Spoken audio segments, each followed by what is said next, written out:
ہر قسم کے روحانی جسمانی مسائل اور وظائف کے لیے پیر اقبال قریشی چینل کو سبسکرائب کریں۔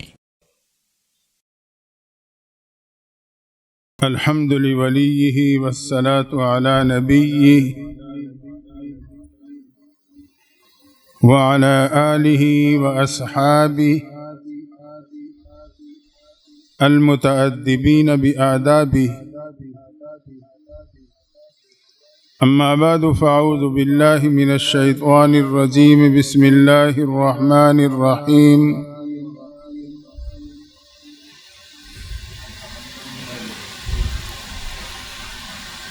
من عمل صالحا من ذکر او انثى وهو مؤمن فلنحيينه حياة طيبة۔ سبحان ربك رب العزة عما يصفون وسلام على المرسلين والحمد لله رب العالمين۔ درود شریف۔ اللهم صل على سيدنا ومولانا محمد وعلى آل سيدنا ومولانا محمد وبارک وسلم وصلی علیہ۔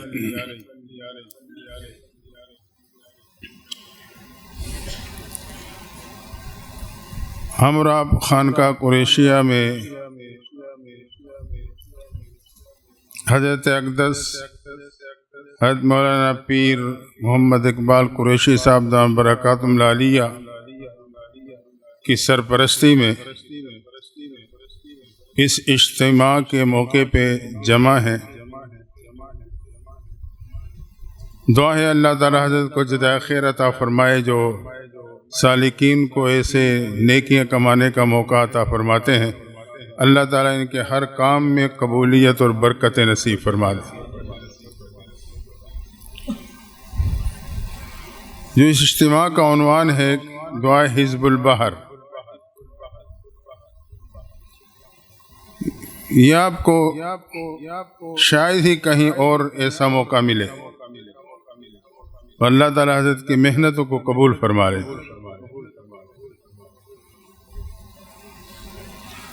حضرت کی خاصیت یہ ہے کہ اس اصل مقام پہ پہنچتے ہیں جہاں سے ایک فیض جاری ہوا، وہاں تک پہنچنا یہ ہر ایک کا یقیناً کام نہیں، پھر اللہ اس کے برکات اور اثرات بھی نصیب فرماتا ہے۔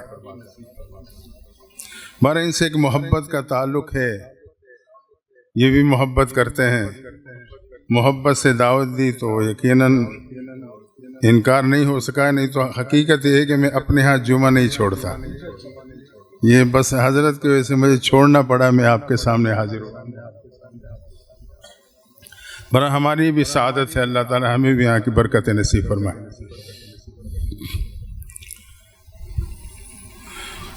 دوستو، اللہ نے انسان کی دو قسم کی تکمیل فرمائی ہے، ایک جسمانی تکمیل ہے اور ایک ایمانی تکمیل ہے۔ ہر ایک تکمیل کا الگ الگ سانچہ مقرر کیا۔ جسمانی تکمیل کا سانچہ اللہ نے ماں کے پیٹ کو بنایا ہے، جہاں انسان کے جسم کے اعضاء تکمیل پاتے ہیں، اور یہی وجہ ہے اس مقام پہ جسمانی تکمیل پانے کے بعد جب وہ دنیا میں آئے گا تو کامل جسم والا کہلائے گا، اور اگر اس مقام پہ جسمانی تکمیل میں کمی رہ گئی کہ تو دنیا میں آنے کے بعد وہ کمی کسی صورت میں پوری نہیں کی جا سکے گی۔ ڈاکٹر بھی یہ کہے کہ معذرت کر لیتے ہیں کہ پیدائشی معذور ہے، کیونکہ دنیا جسمانی تکمیل کا مقام نہیں، وہ ماں کا پیٹ تھا۔ اسی طرح ایمانی تکمیل کا مقام اللہ نے دنیا کی زندگی کو بنایا ہے، زمین و آسمان کا پیٹ۔ اب اگر ہم نے اپنے آپ پہ محنت کر کے ایمان کی تکمیل حاصل کر لی تو دنیا سے کامل ایمان کے ساتھ جاؤں گا، اور اگر اللہ نہ کرے دنیا میں ایمان کی تکمیل میں کمی رہ گئی تو قیامت کے دن یہ کمی کسی صورت میں بھی دور نہیں کی جائے گی۔ اعمال کی کمی تو اللہ اپنے فضل سے پورا فرما دیں گے، نوافل کو بھی فرض کے درجہ پہ قبول کر لیں گے، لیکن ایمان کی کمی کسی صورت میں پوری نہیں کی جائے گی، کیونکہ آخرت ایمان کی تکمیل کا مقام ہی نہیں، وہ دنیا کی زندگی تھی۔ تو اس زاویے سے اگر ہم اور آپ دیکھیں تو یہ زندگی بہت ہی اہمیت کی حامل ہے۔ تو اللہ حضرت کو جزائے خیر عطا فرمائے کہ اس قیمتی زندگی میں قیمتی لمحات مہیا کرتے ہیں۔ الحمدللہ کثیر تعداد میں حضرات کل سے یہاں موجود ہیں، فائدہ ہو رہا ہے تو موجود ہیں۔ یہ ایمان کی تکمیل کے اسباب ہیں۔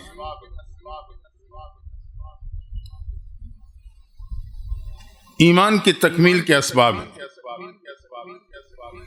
ایمان کی تکمیل کے کس ترتیب سے کی جا سکتی ہے، کون سے اس کی تفصیل اسباب ہیں، میں اس سے پہلے تھوڑی سی بات آگے بڑھا لوں، پھر میں عرض کرتا ہوں۔ دیکھیں اگر ایمان کی تکمیل کے ساتھ میں دنیا سے گیا تو قبر میرے اور آپ کے لیے ایسی روم بن جائے گا، راحت ہی راحت، سکون ہی سکون۔ اور اگر دنیا میں نے اپنے آپ پہ محنت نہ کی، ایمان کی تکمیل میں کمی رہ گئی اور دنیا سے چلا گیا، تو پھر یہ قبر میرے اور آپ کے لیے آخرت کا اسپتال جہنم کا ایمرجنسی وارڈ بنے گا، کیونکہ بیماری کی حالت میں گیا ہوں۔ دنیاوی اسپتال میں جب مریض کو لے جایا جاتا ہے سیدھا ایمرجنسی وارڈ پہنچایا جاتا ہے۔ وہ ایک ڈاکٹر کی مستقل ڈیوٹی ہوتی ہے جو فوری طور پر اس کا چیک اپ کرتا ہے 3 آلات کے ذریعے سے۔ شوگر چیک کرے گا، بی پی چیک کرے گا، ٹیمپریچر چیک کرے گا، اور ڈرپ لگا دے گا۔ بالکل اسی طرح اگر میں نے دنیا میں اپنے آپ پہ محنت نہ کی، اللہ نہ کرے ایمان کی تکمیل کی کمی کے ساتھ دنیا سے چلا گیا، تو یہ قبر میرے اور آپ کے لیے آخرت کے اسپتال جہنم کے ایمرجنسی وارڈ بنے گا، جہاں مستقل 2 ڈاکٹروں کے اللہ نے ڈیوٹی لگائی ہے، ایک کو منکر اور ایک کو نکیر کہا جاتا ہے۔ وہ فوری طور پہ میرے اور آپ کا چیک اپ کریں گے، لیکن چونکہ وہ عالم جدا ہے تو چیک اپ کا طریقہ بھی جدا ہوگا۔ دنیا میں آلات کے ذریعے سے چیک اپ ہوتا ہے، قبر میں سوالات کے ذریعے سے چیک اپ ہوگا۔ 3 سوال کیے جائیں گے، من ربک، من نبیک، ما دینک۔ وہی بتا سکے گا جس نے دنیا میں ان کے مطابق زندگی گزاری ہوگی۔ اگر دنیا میں منمانی کی زندگی گزاری تو میں وہاں جواب نہیں دے پاؤں گا، میں بیمار ثابت ہو جاؤں گا، تو وہ فوری طور پہ مجھے ڈرپ لگا دیں گے۔ وہ ڈرپ بہت ہی سخت ہوگی جو برداشت سے باہر ہوگی، ایک اژدہا کی صورت میں لمبی چوڑی ڈرپ جو میرے پہ مسلط کر دیا جائے گا، مسلسل ڈسے گا اور زہر کا ایک ایک قطرہ میرے میں اتارتا جائے گا۔ تو وہاں کا علاج کرانا بہت مشکل ہے، اس لیے ان لمحات سے فائدہ اٹھائیں۔ یہ جو ہم اور آپ اجتماع پہ آئے ہیں، روحانی اجتماع، اس موقع سے ہم فائدہ اٹھائیں، اپنا علاج کرا لیں، اپنی اصلاح کرا لیں، تاکہ ایمان کی تکمیل کے ساتھ ہم قبر میں اتریں۔ تو یہ 3 سوالات ہوں گے، اور کل کو میدان حشر میں طبیب حقیقی اللہ تعالیٰ خود میرے اور آپ کا چیک اپ کریں گے۔ دیہات سے ایک صحابی عربی صحابی محبوب کی خدمت میں آئے۔ صحابہ کہتے ہیں جب کوئی دیہات سے آتا ہم بڑے خوش ہوتے ہیں، ان کا انداز یوں سیدھا سیدھا سوال کرنا ہوتا تھا، محبوب پیغمبر جواب دیتے، ہمارے پہ وہ سے باتیں کھل جاتی۔ آتے اس نے کہا یا رسول اللہ قیامت کے دن ہمارا حساب کتاب کون کرے گا؟ آپ نے فرمایا میرے صحابی قیامت کے دن بندوں کا حساب اللہ تعالیٰ خود کریں گے۔ یہ سننا تھا، جھوم کے کہنے لگا پھر تو مجھے رب کعبہ کی قسم کہ ہم کامیاب ہو گئے۔ یہ کہا اور چل دیا۔ صحابہ آگے بڑھے، اسے روکا، یا تو نے یہ سوال کیا، محبوب نے یہ جواب دیا، پھر تیرے تبصرے کا انداز بڑا عجیب تھا، اس کی کیا وجہ؟ اس نے کہا تم نے قرآن میں نہیں پڑھا؟ اللہ تعالیٰ فرماتے ہیں یا ایھا الانسان ما غرک بربک الکریم، انسان تجھے اپنے رب کریم سے کس نے دھوکے میں ڈال دیا ہے؟ اللہ کہتا ہے میں رب ہوں، لیکن صرف رب نہیں بلکہ کریم بھی ہوں، اور جو کریم ہوتا ہے جب اپنے مخالف کو گرفت میں لے لیتا ہے سزا نہیں دیتا، معاف کر دیتا ہے۔ بارہ یہ تو وہی حضرات کہہ سکتے تھے، میرے اور آپ کی حالت ہے، اللہ تعالیٰ ہم سب کی حفاظت رکھے۔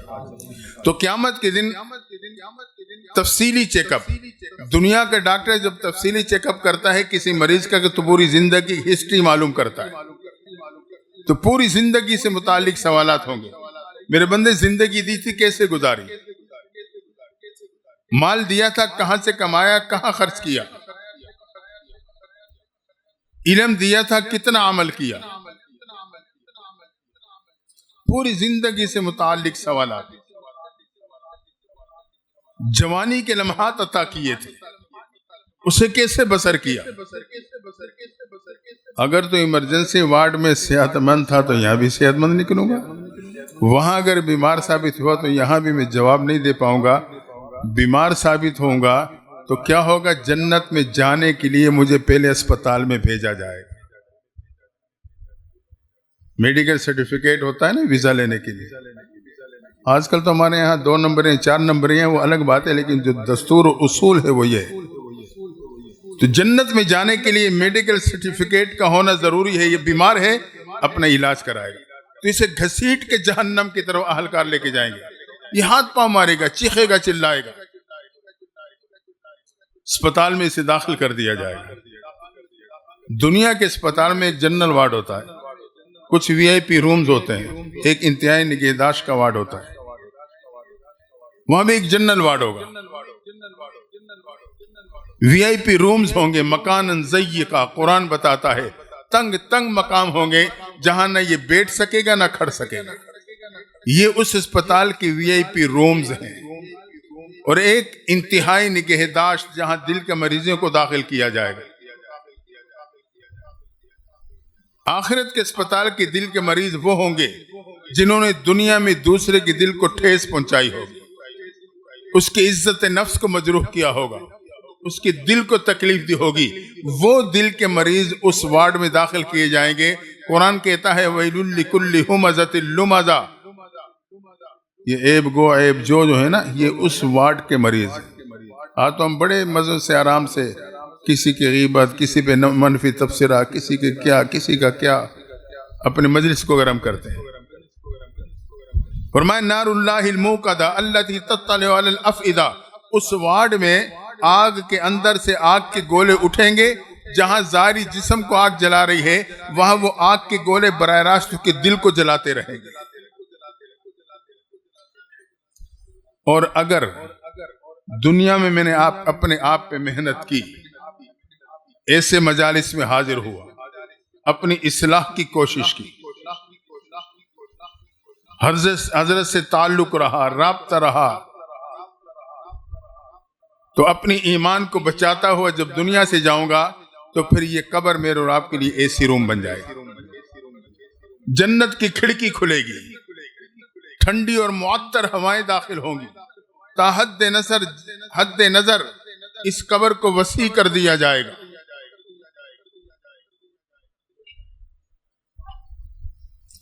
اور حکم ہوگا نم کا نومت العروس، سو جا جیسے پہلی رات کی دلہن سوتی ہے۔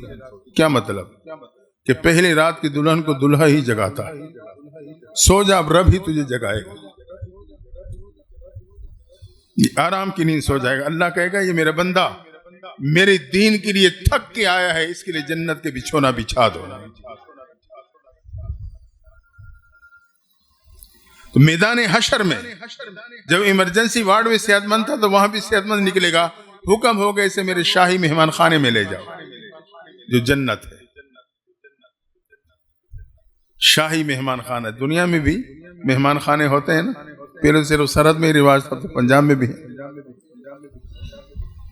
ایک ٹھنڈے پانی کا کولر باہر لگایا ہوتا ہے جس سے آنے جانے والا پانی پیتا ہے۔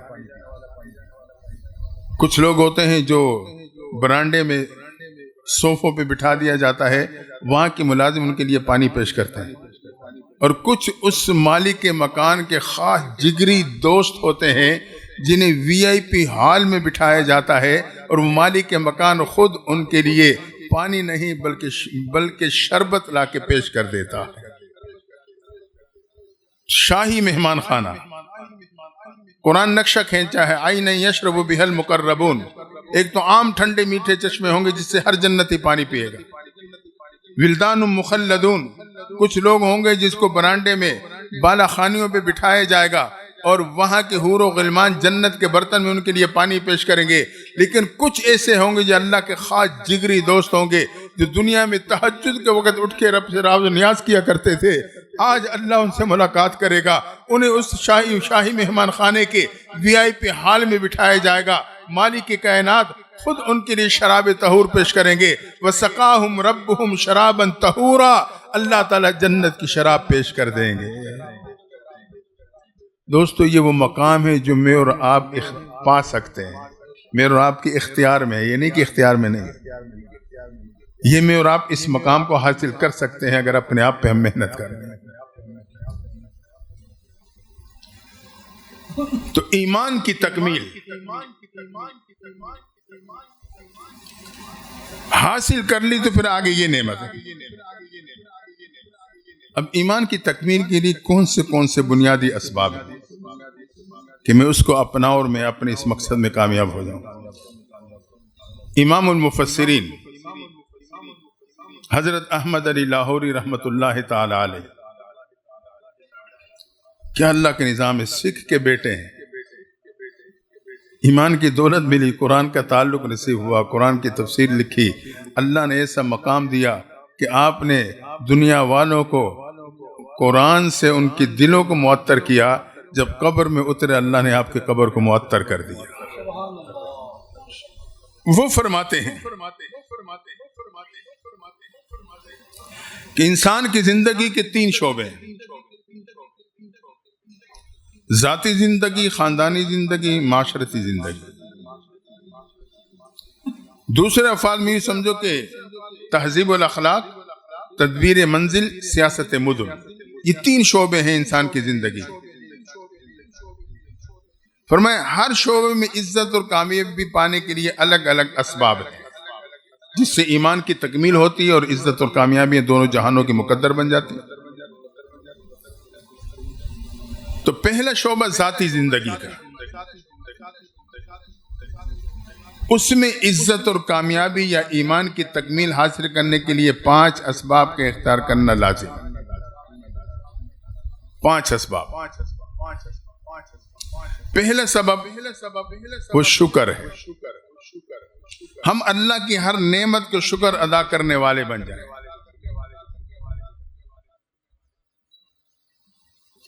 آج شکوہ کرتے ہوئے میری زبان تھکتی نہیں، لیکن شکر ادا کرنے کے لیے زبان ہلتی نہیں۔ نہ کہتا لئن شکرتم لازیدنکم، نعمت کا شکر ادا کرو گے اور بڑھا دوں گا۔ تو پہلا سبب وہ شکر ہے۔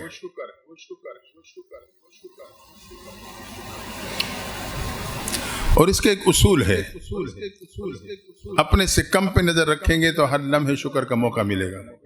دنیاوی اعتبار سے اپنے سے اوپر والے کو دیکھیں گے تو ہر لمحے ناشکری کا شکار رہیں گے۔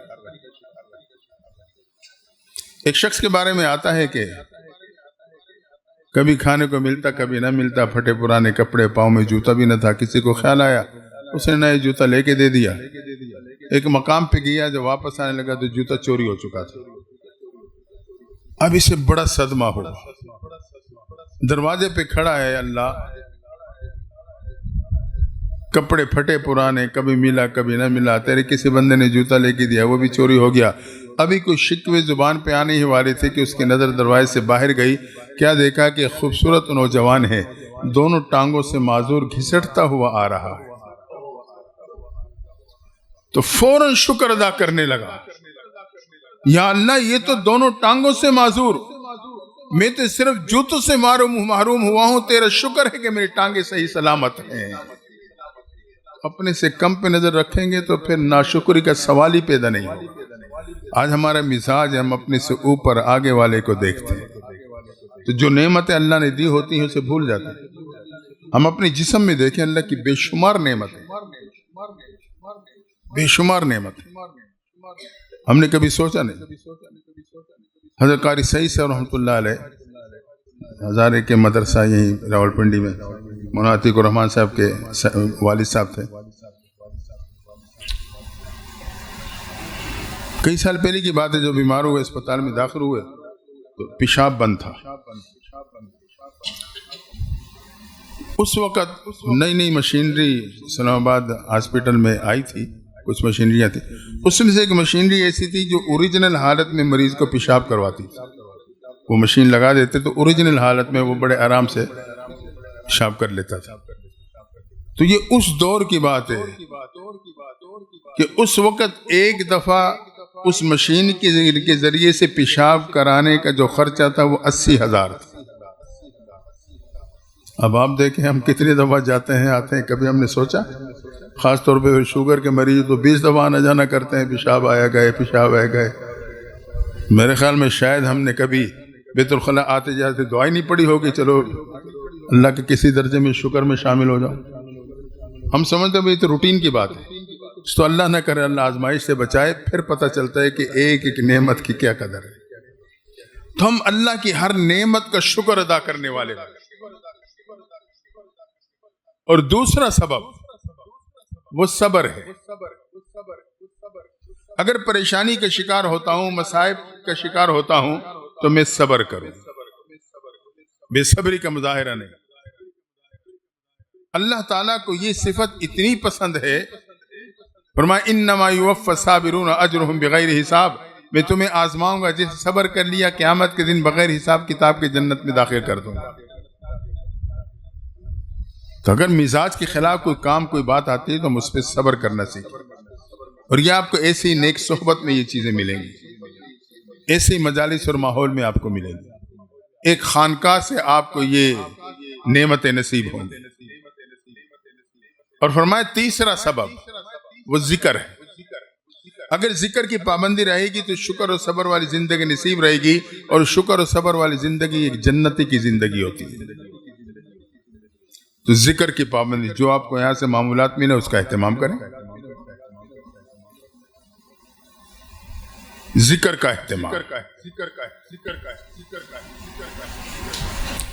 اور چوتھا سبب وہ ادب ہے. سالکین ایک دوسرے کا احترام کریں, ادب کریں. ایک مرکز میں رہنے والے, خانقاہ میں رہنے والے, وہ ایک دوسرے کا ادب کریں. اگر کسی ساتھی جو باہر کہیں گیا ہوا ہے اس کی کوئی خبر آئے تو فوراً اس پہ تبصرہ نہ کریں, تحقیق کر لیں. تو ایک دوسرے کا ادب و احترام یہ ذاتی زندگی میں عزت اور کامیابی کا ذریعہ ہے, اور اسی کے ذریعے سے ایمان میں قوت آتی ہے.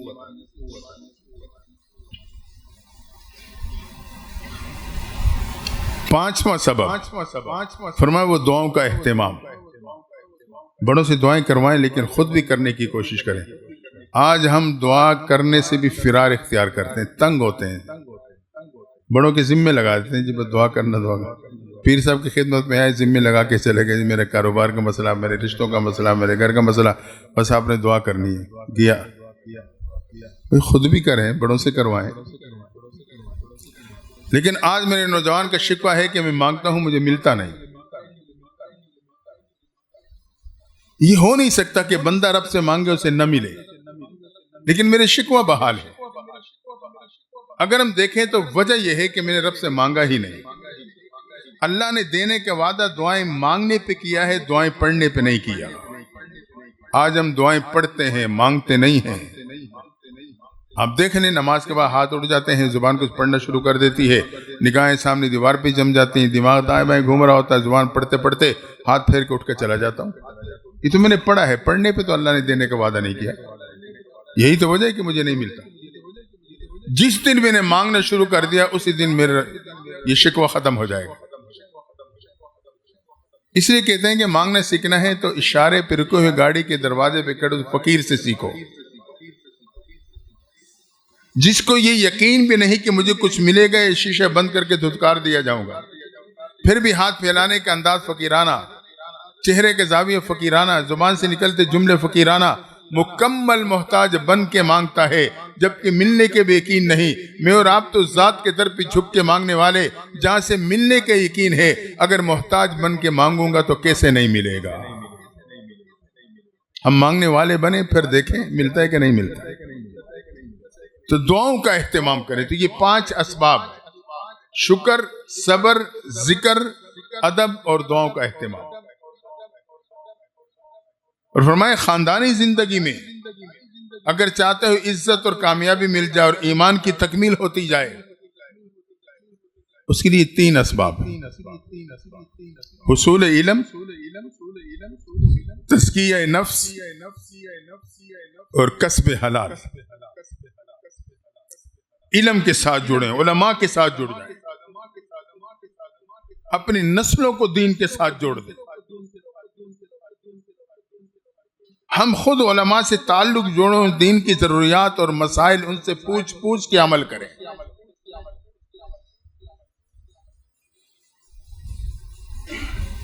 اور دوسری چیز ہے تزکیہ نفس، اپنی باطن کی صفائی، باطن کی صفائی۔ میری سوچ صاف ہو جائے، میرے دل کی چاہتیں صاف ہو جائیں، میرے دیکھنا سننا بولنا صاف ہو جائے۔ تو ان اجتماعات کا بنیادی مقصد یہی ہے۔ دنیا میں مختلف چیزوں کو مختلف طریقوں سے صاف کیا جاتا ہے، اس کی میل نکالی جاتی ہے۔ کپڑے پہ اگر داغ لگ جائے تو اسے ملنے سے صاف کیا جاتا ہے، برتن پہ اگر زنگ لگ جائے اسے رگڑنے سے صاف کیا جاتا ہے۔ اسی طرح اگر سونے سے آپ نے کھوٹ اور میل نکالنی ہے تو اسے پگھلانے سے صاف کیا جاتا ہے۔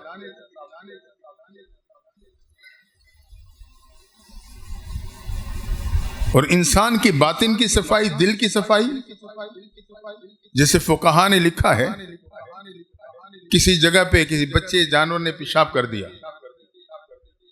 2 طریقوں سے وہ صاف ہوگا۔ یا تو اس پہ مسلسل سورج کی شعاعیں چمکیں گی، وہ بھاپ بن کے سب کچھ اڑ جائے گا، وہ جگہ پاک ہو جائے گی۔ یا اگر اس پہ مسلسل بارش برس جائے گی، وہ سب کچھ بہا کے لے جائے گی، جگہ پاک ہو جائے گی۔ فرمایا بالکل اسی طرح دل کی صفائی چاہتے ہو، مرشد کی خدمت میں آؤ،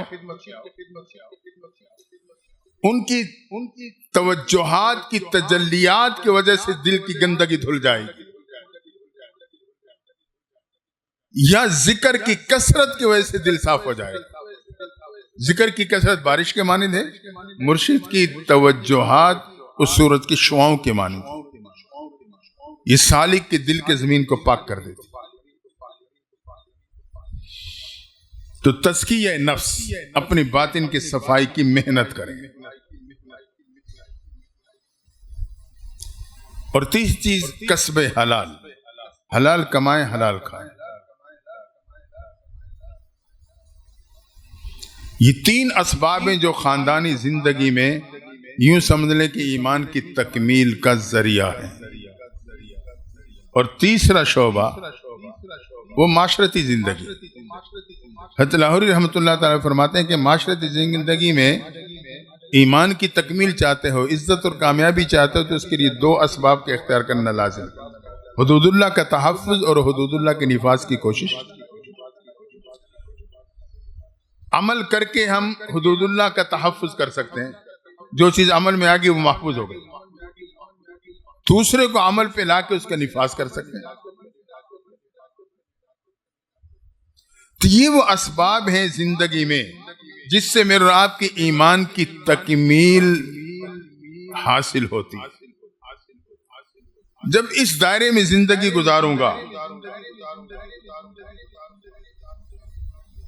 یقیناً پھر صرف دنیا نہیں، میری آخرت بھی سنور جائے گی۔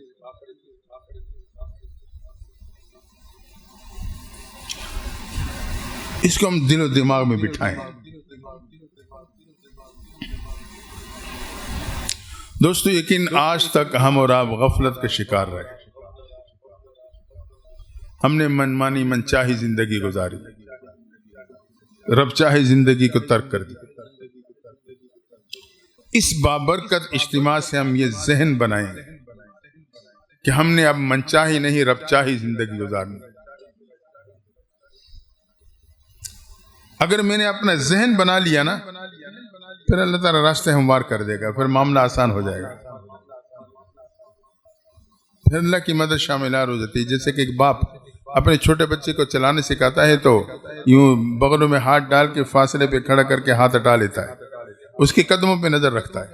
وہ ایک چھوٹا سا قدم اٹھاتا ہے، جب دوسرا اٹھانے لگتا ہے تو لڑکھڑاتا ہے، تو باپ کے ہاتھ فوراً آگے بڑھتے ہیں، بچے کو اٹھا کے سینے سے لگا لیتا ہے۔ گرنے نہیں دیتا، اسے قرب دے دیتا ہے. تو یقیناً ہزاروں کمزوریوں کے شکار ہوں، لیکن اگر میں کوشش کروں، ہمت کروں اور ایک قدم میں نے شریعت کے مطابق اٹھا لیا، دوسرے قدم پہ لڑکھڑانے لگا تو اللہ کی مدد شامل حال ہو جائے گی. رب پھر مجھے گرنے نہیں دے گا، کیونکہ بندہ سچی توبہ کر چکا ہے. توبہ کرنا اللہ سے صلح کرنا ہے. یہ اللہ سے صلح کر چکا، اب اللہ تعالیٰ اس کو گرنے نہیں دے گا. اس بابرکت اجتماع اور اس مرکز سے ہم کم از کم یہ عزم لے کے جائیں.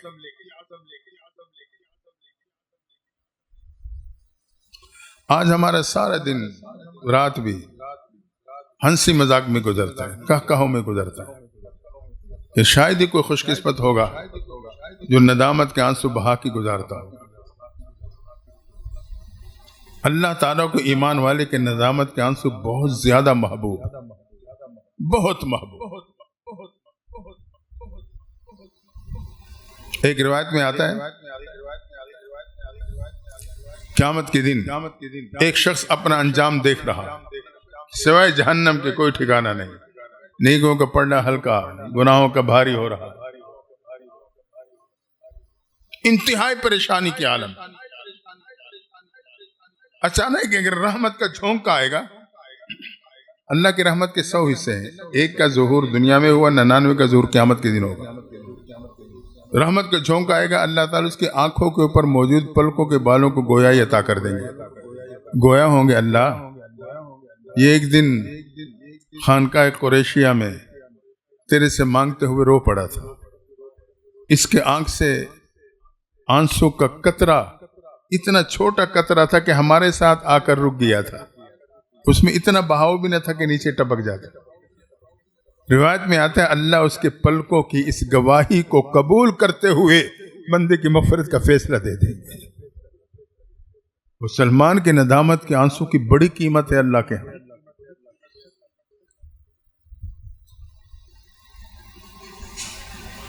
تو ہم فائدہ اٹھائیں ان چیزوں سے. کم از کم اللہ سے مانگتے ہوں آنکھیں نمی ہو جائیں. اللہ کا دردان ہے. حضرت حسن بصری رحمۃ اللہ تعالی علیہ، ان کا نام حسن حضرت امیر المومنین عمر فاروق رضی اللہ تعالیٰ عنہ نے رکھا تھا. یہ میرے اور آپ کی ماں ہے تو ام سلمہ کی خادمہ کے بیٹے تھے. جب آپ کی ماں کام میں مصروف ہوتی تو ام سلمہ آپ کو گود میں کھلایا کرتی تھی. کئی امہات المومنین کی گودوں میں کھیلے ہیں حضرت حسن بصری. کئی صحابہ سے علم پایا، کئی بدری صحابہ کی آپ کو زیارتیں نصیب ہوئیں. ایسی عظیم شخصیت، عظیم المرتبت تابعی ہے. اللہ کی شان آپ کے پڑوس میں خاتون رہتی تھی. جوانی میں خاوند کا انتقال ہو گیا، دودھ پیتا بچہ گود میں رہ گیا، اسے پالتی سنبھالتی رہی. عدت کا زمانہ مکمل ہوا تو سوچنے لگی دوسرا گھر کیا آباد کروں، زندگی بیٹے کے نام کر دیتی. بیٹے کو پالتی سنبھالتی رہی. بیٹا سمجھداری کی عمر کو پہنچا تو اب کہنے لگی بیٹا پڑوس میں اللہ والے رہتے ہیں، میرے استاد میرے مرشد رہتے ہیں، ان کی صحبت میں جایا کرو، ان کی مجلس میں بیٹھا کرو، ان کی باتیں سنا کرو. لیکن نوجوان جوانی میں مستانی کا شکار ہو چکا تھا، ماں کی کان سے سنتا دوسرے کان سے نکال دیتا. مختصر یہ اس نے اس زمانے میں آج کے نوجوان کی طرح روڈ پرمٹ بنا رکھا تھا. ایک دن آئے کہ جوانی میں بیماری کا شکار ہو گیا. بیماری معمولی تھی لیکن بڑھتی گئی، جیسے بڑی ویسے بگڑتی گئی، حتیٰ کہ نوجوان چارپی پہ پڑ گیا. اتنے عرصے میں ماں بڑھاپے کو پہنچ چکی تھی. وہ اپنے بیمار بیٹے کی خدمت کے لیے اس کے قدموں میں بیٹھ گئی. گھر میں ماں بیٹا ہی تھے. ایک دن نوجوان کے دل میں یہ بات اتر گئی کہ میرا اس بیماری سے بچنا مشکل ہے. بند آنکھوں کو کھولا، قدموں کی طرح بیٹے بڑھیا ماں کے چہرے پہ ڈالا. دیکھ کے کہنے لگا اماں میری ایک آرزو تو پوری کر دینا.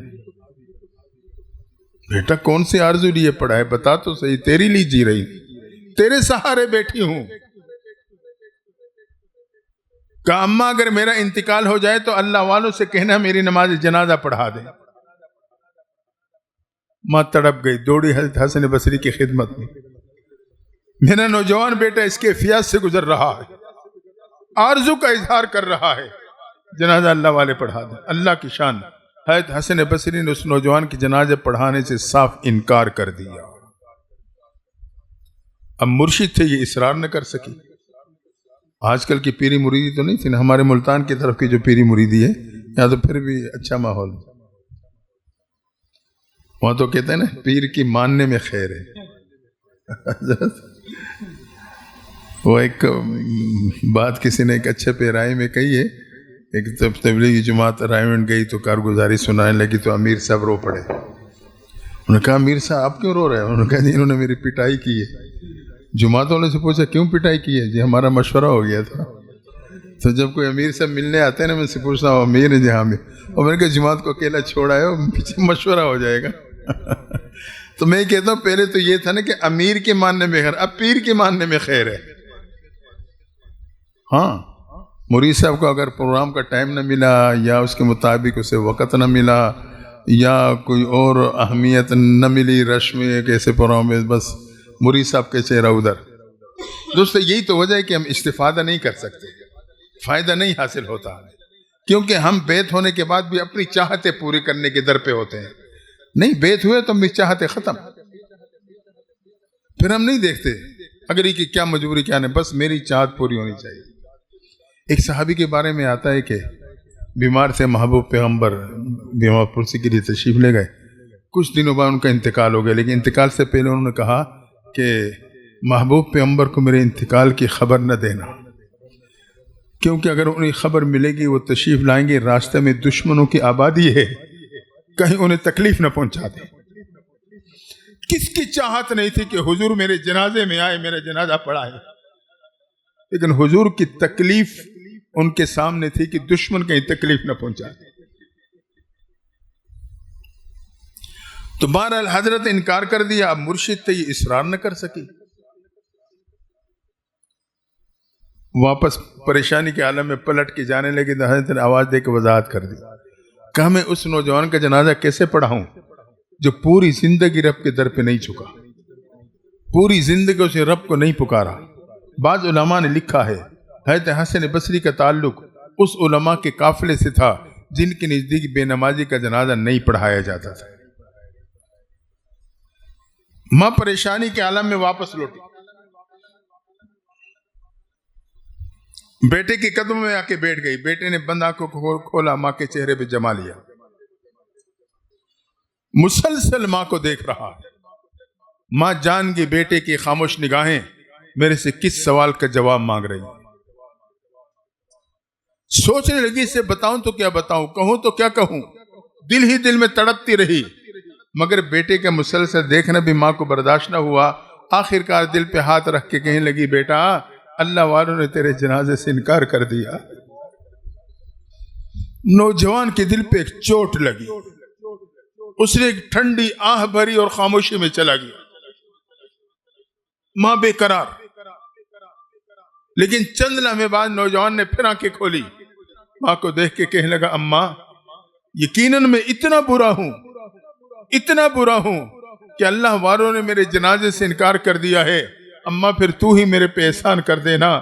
بیٹا کیا احسان؟ کہا جب میرا انتقال ہو جائے میرے پاؤں میں رسی باندھ دینا, بستی کی گلی میں گھسیٹتے چلے جانا, جہاں بستی والے گندگی ڈالتے ہیں وہاں جا کے مجھے بھی ڈال دینا. میں نے تو توبہ نہیں کی, لیکن میرے دوست جب میرے انجام کو دیکھیں گے تو انہیں توبہ نصیب ہو جائے گی.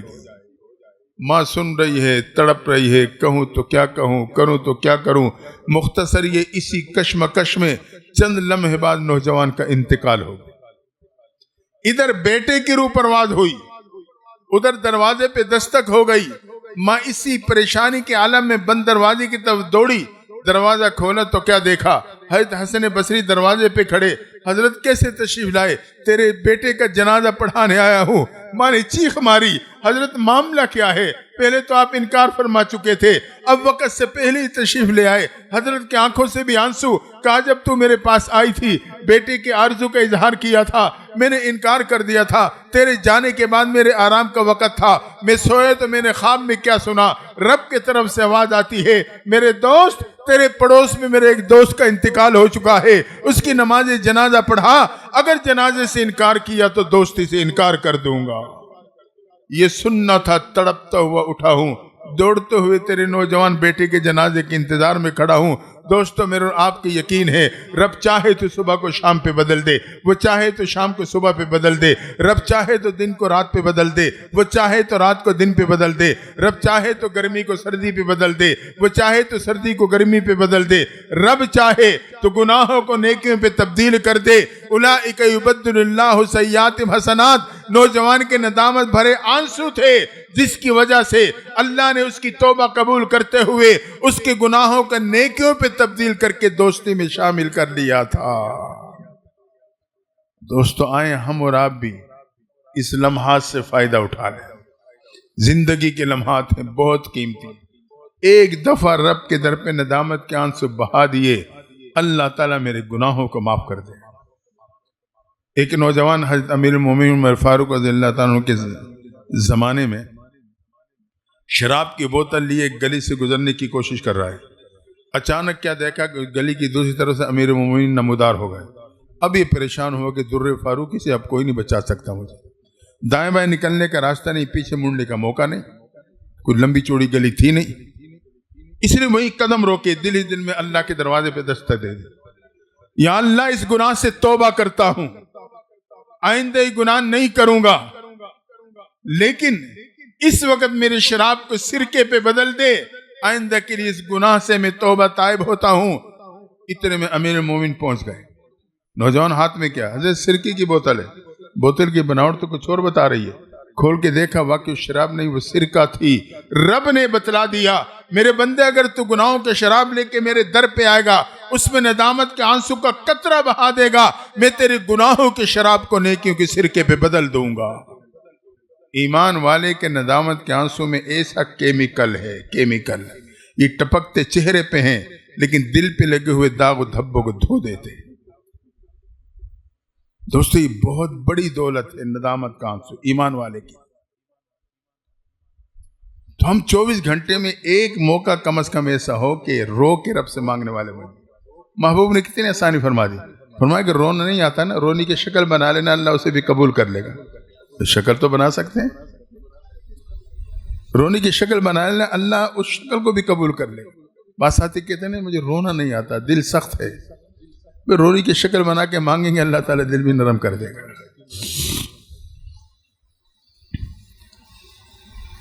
اس زندگی سے فائدہ اٹھائیں، آپ خوش قسمت ہیں، اس پرفتن دور میں قرب و جوار و دور دراز سے آپ اس مرکز میں پہنچے، وقت لے کے آئے۔ یہ معمولی چیز نہیں، یہ طلب کا اظہار ہے، اور اللہ طلب پہ دیتا ہے، بے طلب ہو کر اب نہیں دیتا۔ اللہ کو میرے اور آپ کی نیکی کی ضرورت نہیں ہے، میں نیکیاں کروں پوری زندگی سجدہ میں پڑا ہوں، رب کی خدائی میں اضافہ نہیں کر سکتا۔ اللہ نہ کرے پوری زندگی گناہوں میں مبتلا رہا ہوں، رب کی خدائی میں کمی نہیں لا سکتا۔ اللہ کو میرے اور آپ کے نیکی کی کوئی ضرورت نہیں، لیکن یہ میرے اور آپ، مجھے اور آپ کو ضرورت ہے کہ اللہ کی رضا حاصل ہو جائے، تو اللہ طلب پہ دیتا ہے۔ یوسف علیہ السلام جب گناہ سامنے آیا، کمرہ در کمرہ تالے لگے ہوئے، آپ اپنی جگہ پہ جیسے کھڑے تھے تالے اسی طرح لگے رہے۔ جب آپ نے طلب کا اظہار کیا کہ میں یہ گناہ کے ماحول سے نکلنا چاہتا ہوں، آپ نے بند دروازوں کی طرف پہلا قدم اٹھایا، اللہ تعالیٰ نے سارے دروازوں کو کھول کے رکھ دیا۔ طلب کے اظہار پہ اللہ ناموافق حالات کو موافق بنا دیتا۔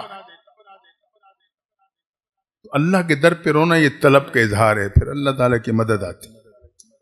آج ہم اور آپ بے طلبے ہیں، ہم چاہتے ہیں بس ایسے ہی سب کچھ مل جائے۔ رب محتاج نہیں ہے، ہم محتاج ہیں۔ تو دل میں طلب پیدا کریں، اپنی اصلاح، اپنی کامیابی، اپنی عزت دین کے اعتبار سے۔ تو آپ کے اس اجتماع پہ آنا یہ طلب کا اظہار ہے۔ جب طلب کا اظہار ہوتا ہے اللہ تعالیٰ پھر محروم نہیں لوٹاتا، خالی نہیں پلٹتا۔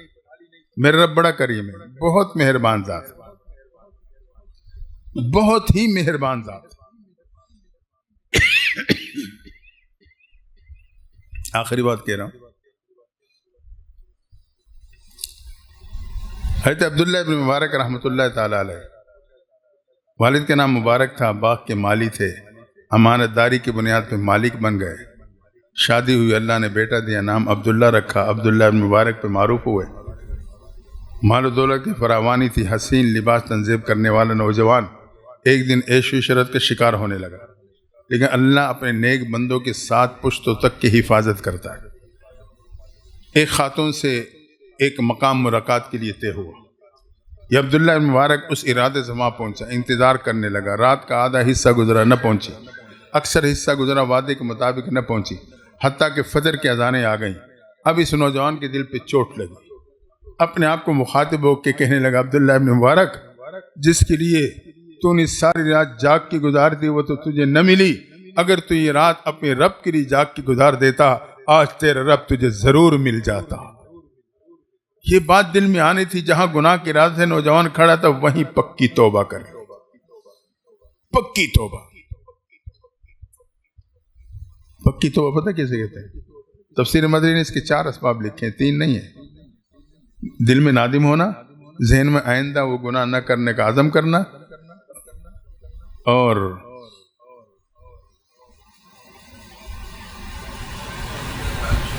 جی سمجھا نہیں، ندامت ہے، ذہن میں آئندہ نہ کرنے کا عزم ہے، ہاں سب سے پہلی شرط وہ زبان سے استغفار ہے۔ عام طور پہ ہم یہ 3 اسباب اختیار کر لیتے ہیں، توبہ بھی کرتے ہیں، دل میں نادم بھی ہو جاتے ہیں، آئندہ نہ کرنے کا عزم بھی کر رہے ہوتے ہیں، لیکن اصل چیز چوتھی ہے، وہ ہم چھوڑ دیتے ہیں۔ وہ یہ ہے اس چیز کے تعلق کو چھوڑ دینا جو گناہ کا ذریعہ بنی، یہ ہم نہیں کرتے۔ نہ وہ ماحول چھوڑتے ہیں، نہ وہ تعلق چھوڑتے ہیں، نہ وہ انٹرنیٹ کا غلط استعمال چھوڑتے ہیں، تو کیسے گناہ چھوڑیں؟ یہ 4 اسباب ہیں سچی توبہ کی، جس پہ اللہ نے انعامات کا اعلان کیا قرآن میں۔ بار میں اپنی بات مکمل کر رہا ہوں۔ عبداللہ ابن مبارک وہی پکی توبہ کر گئے، سوچنے لگے اب عبداللہ گھر نہیں جائے گا، پہلے میں جاؤں گا علماء کی بستی کی طرف جہاں مدرسہ ہے، حضرت کی خانقاہ ہے، جہاں دین کی تعلیم ہے، میں علم سیکھوں گا، اللہ اور اللہ کے نبی کی تعلیمات سیکھوں گا، پھر اس کے مطابق زندگی گزاروں گا اور پھر گھر جاؤں گا۔ تو یہ نوجوان سچی توبہ کر کے علم حاصل کرنے کے ارادے سے چل پڑا۔ تھوڑا ہی آگے گیا کہ راستے میں ایک سفید ریش بزرگ بھی ساتھ ہو لیے،